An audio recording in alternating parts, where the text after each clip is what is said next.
Hi everybody, this is Meir. I will never forget that when I went to Hungary in 1993, it was on my way to England because in England I promoted my book, The Handbook of Self-Healing, which now was the base of the book, Awakening Your Power of Self-Healing. And many people have benefited from the book tremendously.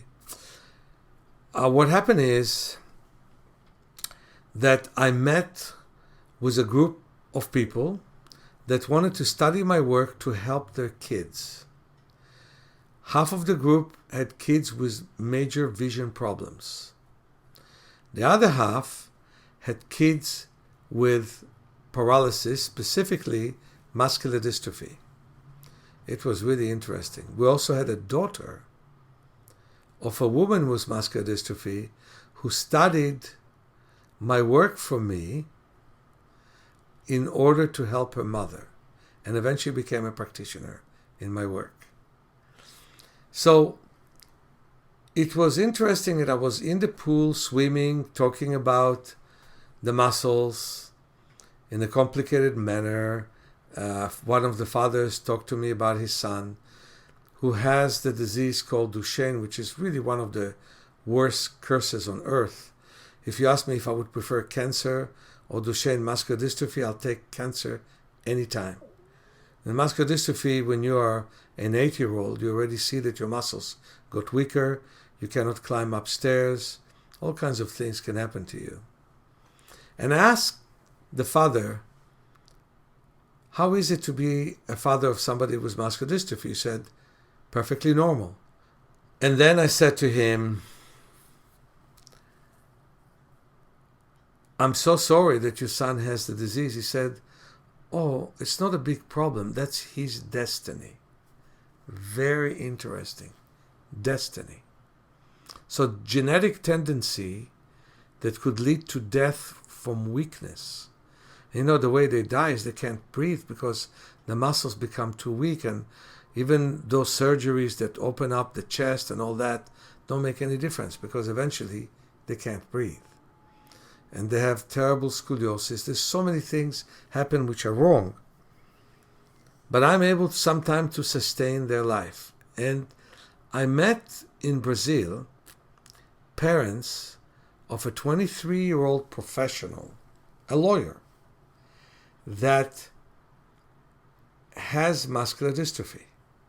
And because in Brazil there was not the same arrangement as we have in the United States with the ADA, that you have to build special stairs and elevators and chairs for people with paralysis, and they couldn't really fit him to regular school, they opened a school themselves so they could create the environment that fits their son. And so he finished university. And he was in a much better shape than many people. They built a pool for him, they did stretches for him, and they felt that he's doing so well. Well, I'm meeting parents with real commitment to their children.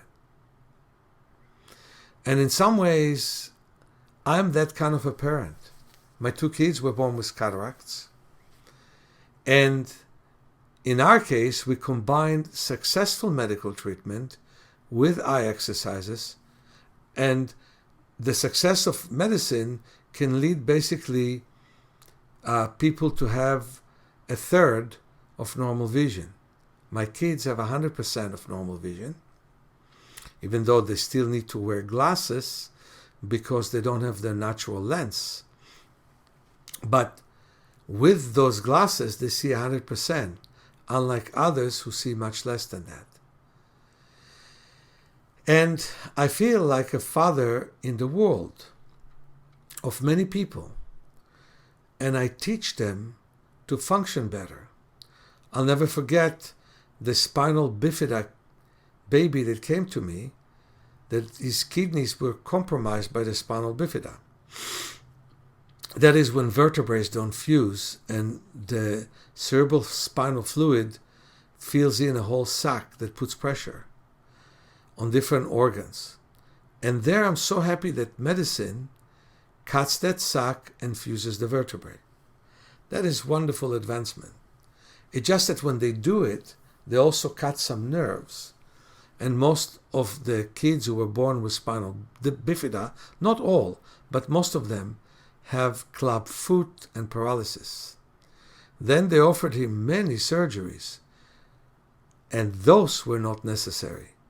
With my hands and body work, good body work, of moving his leg in rotating motion, working on his foot, I was able to straighten his feet. With my body work, I could get him more mobile. And with braces, he was able to walk. So, again, medical treatment is necessary, but what we do outside of medicine is also necessary. For example, quite often, people who can hardly see anything are being told, well, you can hardly see anything. But we stimulate them with light therapy, sometimes in the dark, sometimes outdoors. And eventually, we help them to create vision that nobody assumed they could have. So we need a real revolution in the world, where basically we believe in our capacities and we realize our potential. And that is what I'm training people to do, and that is what I'm teaching. Have a great end of the week. This is your friend Meir.